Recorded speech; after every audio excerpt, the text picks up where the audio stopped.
Sir जैसे कि अभी आजकल के ज़माने में सब स्टूडेंट्स जो न्यू जनरेशन काफ़ी फिक्स होती है कि मुझे यही करना है, ये है मेरा पैशन ये है। तो सर मतलब ज़रूरी है कि लाइफ में एम रहना ही चाहिए। जैसे कोई लोग मेरी तरह भी होते हैं कि भई उन्हें लाइफ में नहीं समझ में आता कि भई अब क्या किया जाए, क्या किया जाए?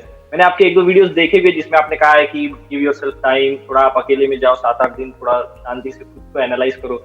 लेकिन सर फिर भी वो इतना ईज़िली निकल नहीं आ रहा कि क्या करें? काफ़ी फ्लक्चुएशंस होते हैं, माइंड में थॉट्स आ रहे हैं। तो क्या ज़रूरी है कि लाइफ में एम होना ही चाहिए? क्योंकि आजकल ये बहुत क्वेश्चन पूछते हैं लोग, एम क्या है? तुम्हारा एम क्या है? तुम्हारा एम क्या है? तुम क्या करना चाहते हो? How old are you? 23 sir. 23। तो 23 की एज में एटलीस्ट हमको इतना तो पता होना चाहिए कि मेरा किस काम में इंटरेस्ट है। और अगर मैं जी, आपसे जी। पूछता हूँ आपका किस चीज में इंटरेस्ट है, तो क्या जवाब आएगा? स्पोर्ट्स। स्पोर्ट्स में है। सर लेकिन ये बहुत बाद में ध्यान में आया सर। मतलब इंजीनियरिंग में आ गया मैं, उसके 3 साल बाद मेरा दिमाग चलने लगा आपकी वीडियोस देख के। फिर मेरा दिमाग उतना विकसित होने लगा फिर समझ में आ गया ओके इस तरीके से होता है। अच्छा, तब तक बस इंजीनियरिंग 12th हो गई, चलो इंजीनियरिंग कर लो, तो इस तरीके से वो फ्लो में हो गया सर। इसको ध्यान से समझते हैं कि एम हम कहते किसे हैं और एम क्या होता है। बहुत सारे लोग हैं जो बहुत ही कम एज में, अगर आप उनसे जाकर के पूछोगे, मान लो वो 10th में 11th में है, उनसे आप पूछोगे भाई क्या करना है, उनको बिल्कुल क्लियर है कि मुझे ये करना है, फिर उसके बाद में ये करना है, फिर ये होगा, फिर ये होगा, फिर ये होगा। तो वो जो एम उनको लग रहा है कि उन्होंने बनाया है, इन majority of the cases 99.99% cases में वो एम खुद नहीं बनाते हैं, वो इस सोसाइटी उनके लिए बना देती है, पहले से ही पाथ बना देती है।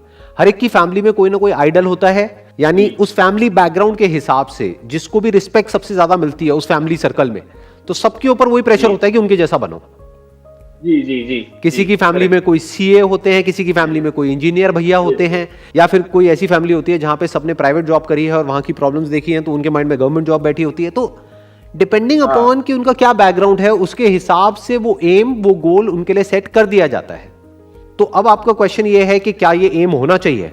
तो एक्चुअल में देखा जाए तो उन्होंने तो कोई एम सेट किया ही नहीं है।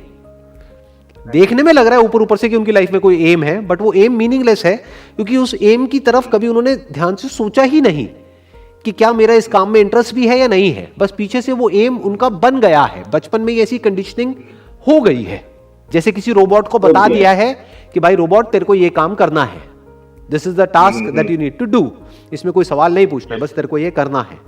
तो उसको एम नहीं कहेंगे। एम मतलब क्या कि जो आपको क्लियर हो पहले तो कि आपको क्या करना है। जैसे आपने बताया कि मैंने इंजीनियरिंग करी, लेकिन अब मेरे को क्लियर है कि मेरे को स्पोर्ट्स में ही आगे बढ़ना है। स्पोर्ट्स में भी क्या? Is it football, cricket? What do you mean by sports? Sir मुझे actually I want to work as an administrator, क्योंकि मैंने एडमिनिस्ट्रेशन का कोर्स किया है। तो जरूरी नहीं कि क्रिकेट फुटबॉल जैसे इवेंट्स हो रहे हैं, वर्ल्ड कप, तो वर्ल्ड कप में या फिर ओलंपिक्स में या फिर वुमेन्स वर्ल्ड कप अभी इंडिया में होने वाला था, लेकिन वो पोस्टपोन हो गया। तो वो सब चीजें अभी कोरोना वायरस की वजह से एक्सटेंड हो रही है। राइट। तो ऐसे ऐसे फील्ड में काम करना है और ये एक्सपीरियंस लेना है। हाँ, तो अब आप ऐसा क्यों कह रहे हो कि आपके पास में कोई एम नहीं है? आपके पास में तो एम है और वो एम बिल्कुल क्लियर है। इंपॉर्टेंट ये नहीं है कि आप अभी पैसा कम कमा रहे हो या ज्यादा कमा रहे हो, इंपॉर्टेंट ये है कि आप आने वाले टाइम में क्या करने वाले हो। और वहां पर भी पैसे से ज्यादा जो चीज इंपॉर्टेंट है वो ये है कि जो आप काम करने वाले हो, दिन में 8 घंटे 10 घंटे, हफ्ते में 5 दिन 6 दिन, क्या उसमें आपका कोई इंटरेस्ट है या नहीं है?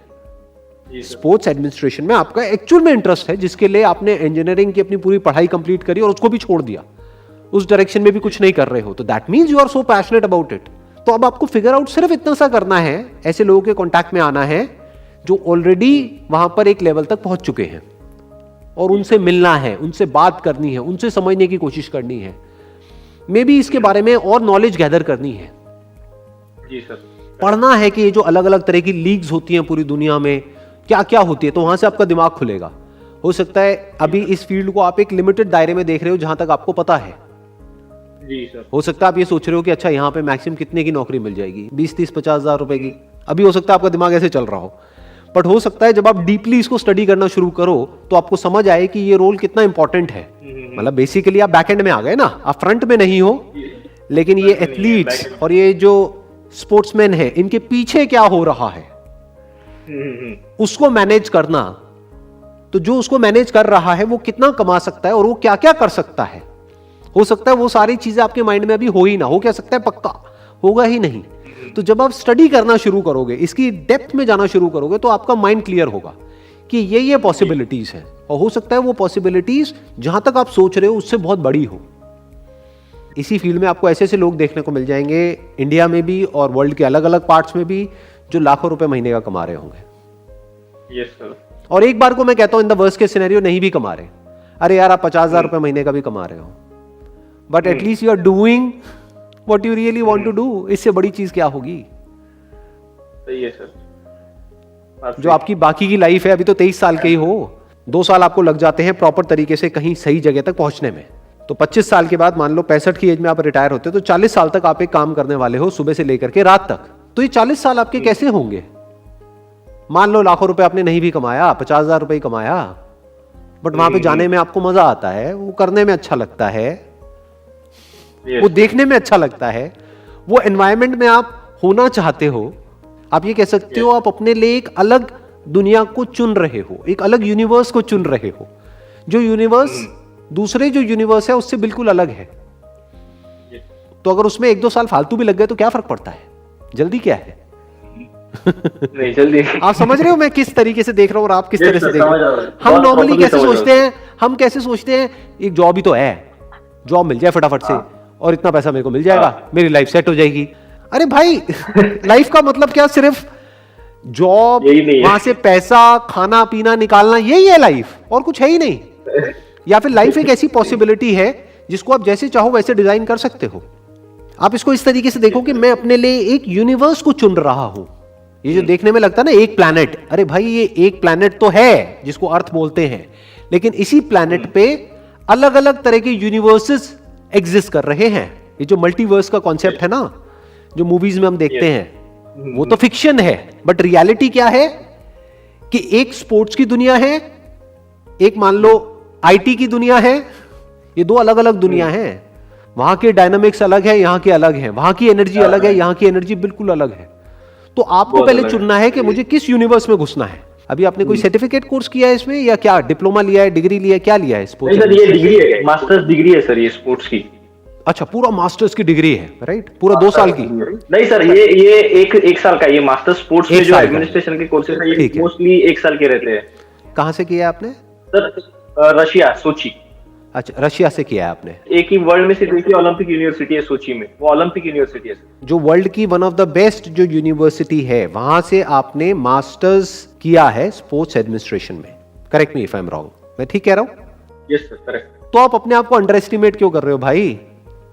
आपके जैसे लोगों की तो जरूरत है दुनिया को, जरूरत नहीं है क्या? ऐसे हो जाएंगे ओलंपिक्स, उसमें लोग चाहिए ना जो क्वालिफाइड हो उसमें। ऐसी तो नहीं ना किसी को भी पकड़ के ले आएंगे कि भैया आप आओ इसको मैनेज करो।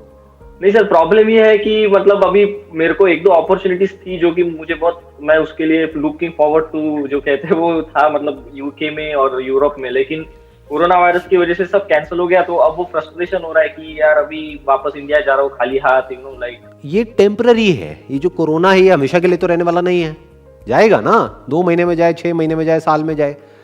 तो इससे पहले आप खुद ही कह रहे हो अपने मुंह से कि मेरे को कुछ अपॉर्चुनिटीज मिल रही थी, तो जब पहले मिल रही थी तो बाद में भी मिलेगी, उसमें डाउट क्या है? मतलब अपॉर्चुनिटीज तो है ही ना, थोड़ा पेशेंस ही तो चाहिए। You are getting where I am coming from. कई बार लाइफ में ये डिसीजन लेना होता है कि भाई मैं थोड़ा पेशेंस रख करके वो करूं जो मैं करना चाहता हूं, या मैं अपने पेशेंस को लूज करके वो कर दूं जो दुनिया मुझसे करवाना चाहती है। ये 2 चॉइसेस है ना आपके पास में।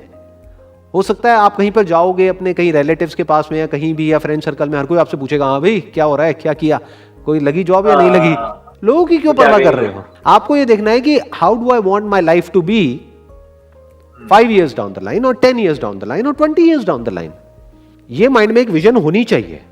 यानी कि जो आपने किया, जो क्वालिफिकेशन आपने ली, जो मास्टर्स आपने किया, उसी तरह का मास्टर्स जिन भी लोगों ने किया, उसके बाद वो लोग आज किस किस लेवल पे वर्ल्ड में कहां कहां पर हैं, वो क्या क्या कर रहे हैं। तो आपका दिमाग खुलेगा, अच्छा ये पॉसिबिलिटीज है, ये हो सकता है। अब आपको ये देखना है कि उन लोगों का लाइफस्टाइल कैसा होता है, वो क्या कर रहे होते हैं। हो सकता है पूरे वर्ल्ड में घूम रहे होते हैं, हो सकता है आपका जो इंटरेस्ट है यहां से आ रहा हो कि इस बहाने से मैं पूरे वर्ल्ड में घूमता रहूंगा, कि पूरे वर्ल्ड में मेरे को ट्रैवल करने को मिलेगा। आया ना, देखो। हाँ, तो आपको सिर्फ स्पोर्ट्स में इंटरेस्ट नहीं, आपको ट्रैवलिंग में भी इंटरेस्ट है, राइट? तो इस तरह से आपके माइंड में एक एम डेवलप हो रहा है। अब सिर्फ ये फिगर आउट करना है कि वहां तक पहुंचना कैसे, और आप काफी पास पहुंच चुके हो। ये मत सोचो कि आपको उनकी जरूरत है, हमेशा थिंकिंग को ना ऐसे रखो ये सोचो उनको भी आपकी इतनी ही जरूरत है जितनी आपको उनकी है। हमेशा ऐसे सोचना चाहिए। क्या उनका काम आपके बिना चल जाएगा? नहीं, सोचो नहीं, वो नहीं। अरबों खरबों रुपए की स्पॉन्सरशिप्स ले रहे हैं, इतना पैसा उनके पास में आ रहा है, उस पैसे से वो इतना बड़ा इवेंट मैनेज कर रहे हैं, क्या वो अकेले सब कुछ कर लेंगे? नहीं, नहीं, नहीं। फिर तो उनको भी आपकी उतनी ही जरूरत है जितनी आपको उनकी। तो it's a win win situation. तो आज नहीं तो कल आपको तो काम मिलना ही मिलना है, खाली तो बैठ ही नहीं सकते, क्योंकि आपने वो चीज करी है जो बहुत लोग नहीं करते हैं, या ये कह लो ज्यादातर लोगों को पता ही नहीं होता है। मैंने भी आज पहली बार सुना है कि ऐसा भी कुछ होता है जो आप बता रहे हो। तो इसका मतलब बहुत ही कम लोग हैं दुनिया में जो उसमें क्वालिफाइड हैं जिस फील्ड में आप क्वालिफाइड हो, लेकिन इसकी डिमांड बहुत बड़ी है। चाहे वो NBA हो, चाहे वो सॉकर हो, चाहे वो IPL में, हर जगह है इसकी डिमांड। कहां नहीं है? तो सबको आपकी जरूरत है। तो अपने आप को इस तरीके से देखो। आई होप कि आपको आंसर मिला है आपके क्वेश्चन का, जो आपने सर बहुत अच्छे से आंसर मिला है sir. Thank you very much sir, thank you very much. Most welcome.